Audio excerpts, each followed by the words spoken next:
তো অজয়না এক রাস্তা দিয়ে চলছি। আসসালামু আলাইকুম গাইস, আমি আমান, তোমরা দেখছো আমাদের পাগলামো ব্লগ। তো অনেকদিন পর আজকে একটা নতুন মিনি ব্লগ নিয়ে চলে এসেছি। আমরা এখন এসেছি আপাতত ভিডিও শ্যুট করতে বহুত দিন পর। তো এখানে বুট শ্যুট করবো বলে আমরা ব্যাগে বুট ফুট নিয়ে এসেছি। তো এবার তোমরা দেখতে থাকো আমাদের পাগলামো রিল শ্যুট। তো এই জায়গাটা কেউ যদি চিনতে পারো কমেন্ট করো, কেউ যদি আপনার গার্লফ্রেন্ড নিয়ে এই মন্দিরে আসো সেটাও কমেন্ট করে বলতে পারো। তো আমরা এখন এসেছি ডোমজুড়ের এক শুনশান অজানা জায়গায়, যেখানে আমরা রিল শ্যুট করতে এখানে রিল ফিল শ্যুট করে জামা চেঞ্জ করলাম। তারপরে বাড়ি যাওয়ার পথে মনে পড়লো এখন তো এআই চলে এসছে, জামা চেঞ্জ করার কোনো দরকার নেই, এআই করে নেব।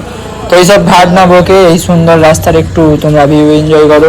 তো এবারে আমরা বাড়ির দিকে যাব।